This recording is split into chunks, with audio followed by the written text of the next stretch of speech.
Hey everyone, I'm Armor Gaming. Welcome back to my channel and welcome to the Winter Maze Island explanation video. This video is primarily going to be for those of you that don't quite understand how the maze event works. But for those of you that already know everything you need to know about the Winter Maze Island, then don't worry, towards the end of the video I'm going to be talking about which monsters I think are worth getting. And just so everyone knows, all of the information from this video is extracted from monsterwiki.com/wintermazeisland. So that's the place I go to get all my information. If you need any help with Monster Legend related stuff, such as monster information, such as how to breed certain monsters, information on upcoming events, monsterwiki.com is the place to go. So let's start things off. As of the time I'm recording this video, there are 23 days left, 11 hours, 47 minutes, and the seconds are counting by. Winter Maze Island. Lots of new monsters are waiting for you in the new Winter Maze. Come out of the labyrinth of path with as many monsters as possible. So on monsterwiki.com there are 4 useful links: summary, map, get coins, and discount. Right now we're on summary, so all the information you're going to see is from the summary. Right off the bat you can see the different pathways of the Winter Maze. The first pathway is a rare monster named Nanook. Number 2 is an epic monster, Rudolph. Number 3, another epic monster, Sasquatch. Number 4, a new epic monster, Furhim. And let's see the other monsters. On 5 we have Chill Bill, new legendary monster. On 6 we have Taiga, a light legendary monster. On 7 we have Kassia, she used to be available in the 72-hour challenge. Pathway 8 we have Olafur, a earth legendary monster. And on the 9th pathway is a new water legendary monster known as Brynhilda. And actually just very recently Social Point started giving us 9 pathways. Before we used to only have 8 pathways. So as you can imagine, with more pathways, in order to complete the event it's a lot more costly,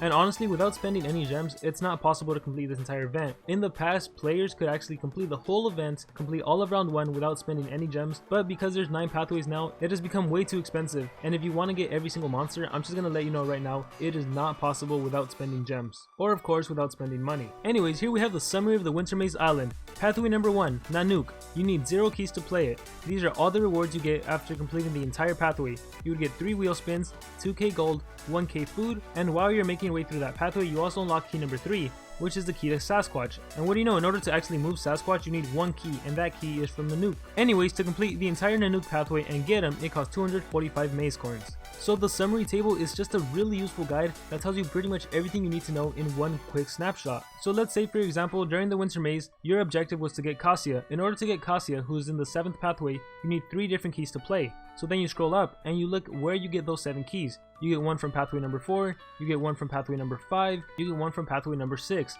So you would have to move pathways 4, 5, and 6 in order to acquire all the keys to get Kassia. And then once you have all the keys, then you can actually start moving Kassia. And Kassia is going to cost you a total of 7,150 coins. And if you complete the entire Kassia pathway, you also get 12 roulette spins, 4 gems, 250 maze coins, 45k gold, 20k food. And I just want to make this extremely clear. It's important that you guys don't think that in order to get Kassia, it's only going to cost you 7,000 coins. It's actually going to cost a lot more than that, because you got to go through the 6th pathway, through the 5th pathway, through the 4th pathway, and what do you know, in order to get the 5th pathway you need 2 keys, and where do you get those 2 keys? Well, you get them in the Rudolph pathway, and you also get them in the pathway number 4. So it's kind of a lot of navigating you have to do. You need to focus on one monster, navigate them enough to unlock a key, which unlocks another key to a different monster, which unlocks a key to a different monster, and that's why it's a maze. You're trying to navigate through the maze to unlock the keys for the monsters you want, and then to get that monster specifically. Anyways, before I move on, this last row right here, it says the whole event, it would cost 47,800 maze coins. That is a lot of maze coins. And as already mentioned, it's impossible to complete online pathways. If you're not looking to spend any gems or spend any money,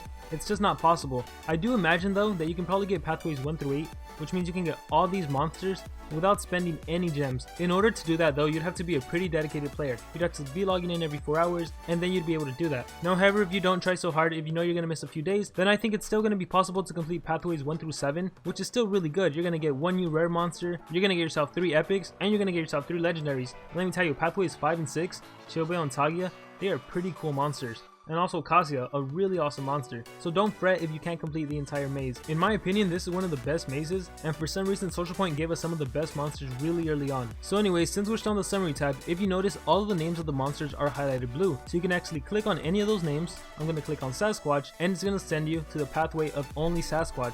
I'm going to scroll down and check that out, path 3 details.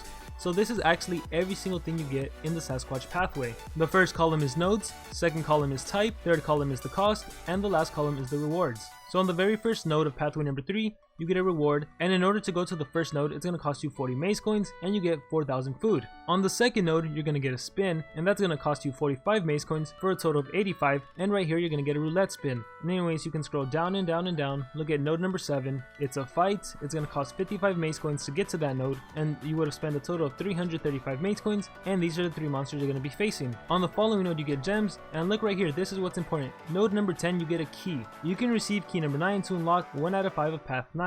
Let's keep scrolling down. Look at that, some growler cells. If you want to rank up your growler, this is a really good pathway to go on. Scrolling down, we have more gems, we have some maze coins, and look right there. You can receive key number 8 to unlock 1 out of 4 of pathway number 8. So now I'm going to go back, and let's see, in order to get Sasquatch, you need 1 key to play, and you get that key on pathway number 1. So I'm going to click on the nukes pathway, I'm going to scroll down to see how much it's going to cost me to get that key to even unlock Sasquatch. And it's right here on the second to last node, node number 9. It would have cost me a total of 215 maze coins in order to get to that node, and that's how I get key number 3. So 215 plus the 1,585 from Sasquatch. If I want to get Sasquatch, it's going to cost 1,800. So that's how you use the summary chart in order to navigate and see exactly how much maze coins it costs to get a particular monster. So if your objective in this maze is Kassia, you can just look through each individual monster and see where you get the keys that unlock Kassia, and then you can just add 7,150 maze coins. You can honestly do this yourself, there's no real need to ask people. But I'm sure by the time this video is out, a lot of people are already going to have guides to get the certain monster you want, and I probably will be making some videos in the future. Anyways, I think I gave a pretty thorough explanation on summary.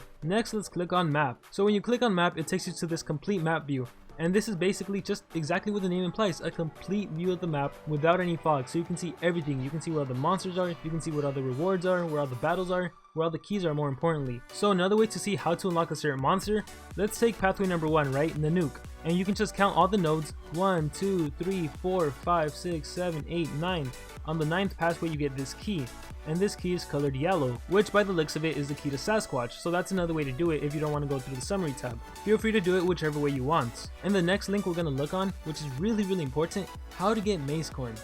So there's essentially 6 different ways to get maze coins. You can collect gold, collect food, breed monsters, feed your monsters, hatch eggs, and fight in player versus player. Depending on the different activity you do, you get a different number of maze coins. So before we look at that, we need to look at terminology. Chance, percent chance of getting maze coins when performing the related action. So you see this 100% here? That means that when you do player versus player, there's a 100% chance that you're going to get maze coins after completing your player versus player. You have to win the battle, by the way. Next is pool. That is the maximum number of available coins to be collected since the last time you played. Can fill up but not past this point. And that last part is super important. You can fill up to that point, but you cannot pass that point. Fight player versus player, for example, has a pool of 15, which means once it respawns, once your pool is full, you're only going to get 15 maze coins. It doesn't matter if you don't play the game for a week, then log in and do player versus player. Don't expect to get a lot of coins. The most coins you're going to get is 15. Spawn time it takes for another coin to be added to the pool. You cannot add to a full pool. So again, the second portion is really important. Now this might trip a little people up. In something like Progressive Islands, spawn times indicates how much time needs to pass just for one coin to be added to the pool. But here in the maze, spawn time actually indicates how long it takes for the pool to be entirely complete. And one thing you're going to notice is that the spawn time for every single activity is only 4 hours.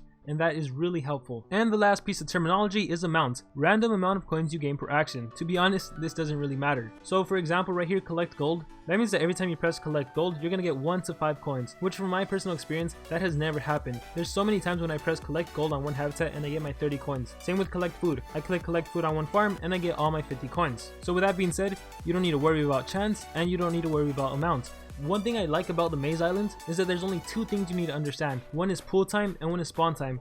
And even if you don't understand pool and spawn time, there's only one thing you need to understand, and that's just log in every 4 hours and do all of your activities. That is it. If you don't get anything from this video, just get that one thing. Log in every 4 hours and do all of your activities. That is all. If you don't understand anything I said in my video, I'm going to emphasize this. Just log in every 4 hours and you're going to be good. Trust me. Anyway, speaking about spawn time, this indicates how long it takes for your pool to be full. And because everything has 4 hours, that means if you've collected all of your pools, everything should be empty. Collecting gold should be empty, collecting food, breeding monsters, everything is at 0. And if you log in 4 hours later, everything is back to being full. So you do everything, bring your pool back to 0, log in every 4 hours, and you repeat that process throughout the day. And that's how you get the maximum number of coins. So the first action is collecting gold. This is really simple to do. If you wanted to, you can honestly just go to one habitat and spam collect gold until you get your 30 coins, and you're finished with that. Collecting food is also really simple. I personally like to plant blue lizard tail because that one is done the fastest. You harvest your crops, you collect all your crops, and you repeat your crops, and you keep doing that until you get your 50 maize coins. That's it, then you move on. Breeding monsters is another really simple one. The one monster you need to breed for this event is Thunder Eagle. Make sure you have one habitat breeding Thunder Eagles. If you want to breed Thunder Eagle, you can just breed Thunder Eagle and Thunder Eagle, or you can breed a legendary in the Thunder Eagle, and that's going to ensure you get Thunder Eagle, which by the way takes 4 hours to breed, which is perfect because the spawn time is 4 hours. Feeding your monsters is another simple action to do. What I personally like to do is to have one habitat breeding fire and nature. That way I get a Pandaken or a Greenosaur. I get a really easy monster that takes really fast to hatch, and then I'll feed him to like level 4,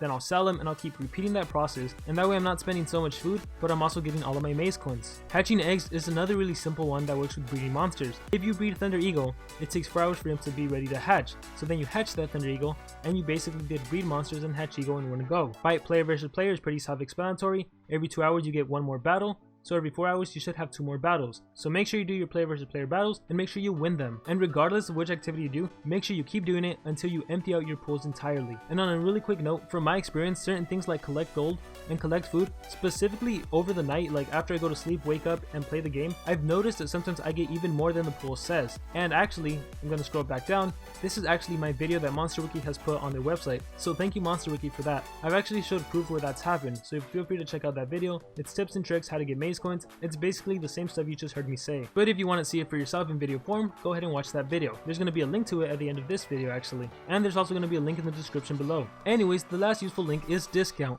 also known as happy hours. First thing before I talk about happy hours, time shown below is UTC, GMT plus 0. Make sure you convert it to your local time. So the time shown below is in universal time. So don't think that this time corresponds to your time. You have to make sure you convert it. For those of you that don't know how to convert universal time to your time, I highly recommend Google. Actually, I'm going to make it easier for you. Look in the description below. There's going to be a link to the time converter I like to use whenever I'm too lazy to subtract numbers. So please be sure to use it. Let's try to reduce the clutter on MonsterWiki asking what time is the discount in my country, what time is the discount in my time. Please, let's just try to reduce that clutter. Anyways, this chart right here is one of the most useful things you need to understand for the Maze Islands. If you notice, there's a bunch of dates and a lot of things that say 10%. So when there's a happy hours during the Maze Island, basically during that 1 hour, all of the moves are 10% off. So you can imagine if it costs 100 coins to move a monster from one node to another node, it's only going to cost 90 coins. So this can save you a ton. If you remember, the whole event was 47,000. If you were to move only during discount days, you would save yourself 4,700 coins. That is a lot. That adds up easily. So my biggest piece of advice is to only move during discount days. You really shouldn't be in a hurry to get any monster. You have 24 days to get whatever monster you want, so don't rush it. I mean, of course you can, but it's smarter and safer and more efficient if you don't rush it and only use moves during discount days. I don't know how many times I need to tell that to people. One common question I get every time there's a Maze Island event is, when is the discount days? When is happy hours? All of that information is in monsterwiki.com. So make sure you bookmark this, make sure you put this on your favorites, make sure you have this information somewhere where it's easily accessible to you. And now to answer the question everyone is wondering, which monsters are actually worth getting? Which monsters should you invest your maze coins into? And the good thing about that question is you really can't go wrong. Like I said earlier, this is one of the better mazes Social Point has given us. And really there's two main monsters that I think people should focus on. And luckily for us, I imagine just about every single player, whether you're a brand new player, whether you're level 20, whether you're level 90, doesn't matter what level you are, you should be able to get both Chill Bill and Taiga. Those two monsters in my opinion are the best out of this maze, at least with respect to how much they cost to actually get. So regardless of who you get and whether you get one first or whether you get one second, it doesn't really matter. Most people should be able to get them. But for those of you that want a more precise answer, like who should you focus on first, who should you for sure get, well, I'm gonna tell you. And keep in mind, these are just my opinions. If you disagree with that, go for it. Feel free to get whatever monster you want to get. So the first monster I think everyone should focus on is Taiga. He's a light legendary monster with a really impressive power. Look at that, 3,498. His trait is immune to freeze, making him the first light monster to be immune to freeze. If that's not amazing enough, you look through his skills, he has some pretty amazing skills. I don't want to spoil anything because I will be making analysis videos, but just know he is definitely top priority. And after Taiga, you should focus on Chill Bill. Chill Bill is a water legendary attacker. Social Point is giving us a lot of attackers. Power 3,509, life 26,540, trait also immune to freeze, typical with water monsters. For those of you that want an in-depth explanation on this monster, I already have an analysis video, but just know he is pretty darn good for a water attacker. And quite honestly, one of the reasons I think you should prioritize Taiga before you prioritize Chill Chill Bill is just because with water monsters, there are so many great deny monsters that in Team Wars you're typically always going to be running a water monster without speed runes and use them as your main deny monster. For that reason, Chill Bill probably won't get that much action. But when we look at light monsters on the other hand, we really don't have a good deny monster, a really good light deny monster. So for that reason, when it's a Team Wars involving light and some other element, typically the other element tends to be the deny monster,